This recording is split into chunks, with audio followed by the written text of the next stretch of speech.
शोर की इस दुनिया में जहाँ शब्द अपनी गहराई खो देते हैं, वहीं से कुछ पंक्तियाँ भीतर से उठती हैं। मैं हूँ ऑथर सुशील और आप सुन रहे हैं डेप्थ लाइंस, जहाँ आवाज़ नहीं अर्थ बोलते हैं।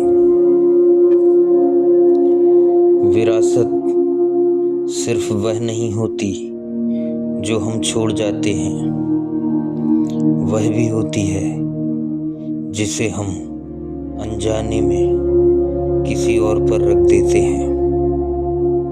क्या हर बच्चा हमारे सपनों का विस्तार है, या उसका अपना भी कोई आकाश होता है? आज की रचना उन अनकहे संकेतों के बारे में जहाँ शब्द कम पड़ जाते हैं। पेश है विरासत का दृश्य भ्रम। दरवाजे के बाहर एक पेड़ खड़ा था, जिसकी जड़ों में पुराने नाम गड़े थे। तुमने कहा यह हमारा है। अंदर एक बच्चा खिड़की से आकाश देख रहा था, जहाँ कोई सीमा नहीं थी। रात के खाने पर थाली में रखा हर निवाला इतिहास की तरह परोसा गया। हमने तुम्हारे लिए, हमने तुम्हारे कारण। शब्द नहीं थे, संकेत थे जो रोटी के साथ गले से उतरते रहे। दीवार पर टंगी घड़ी सिर्फ समय नहीं बताती थी, वह तय करती थी कब हंसना है, कब चुप रहना है और कब अपने ही मन को थोड़ा पीछे कर देना है।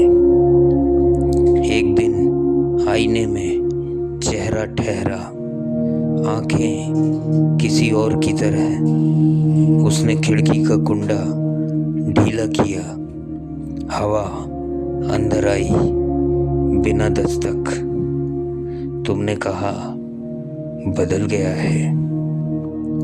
तुम्हारे सपनों की छाया उसके कंधों पर कपड़ों की तरह डाली गई थी।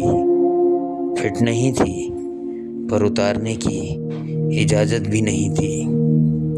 अब वह कम बोलता है क्योंकि उसने सीख लिया है हर शब्द किसी पुराने निर्णय की गूंज बन जाता है।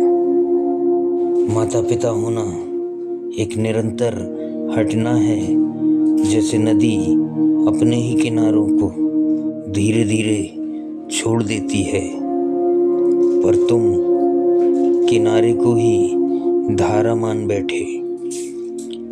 एक शाम वह चला जाएगा, दरवाजा बंद किए बिना। तुम्हारे घर से नहीं, तुम्हारी परिभाषाओं से। और पीछे रह जाएगा एक सन्नाटा, जिसमें पहली बार तुम सुन पाओगे कि वह कभी तुम्हारा था ही नहीं।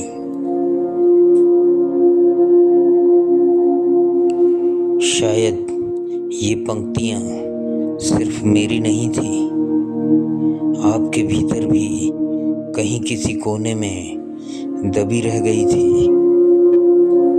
यदि इन पंक्तियों ने आपके भीतर किसी छिपे हुए स्वर को छुआ है, तो इस यात्रा में साथ रहिए। अपना अनुभव साझा कीजिएगा और डेप्थ लाइंस को सब्सक्राइब कीजिए, ताकि अगली गूंज आपसे दूर न जाए। मैं हूँ ऑथर सुशील, फिर मिलेंगे किसी और गहराई में। शुक्रिया।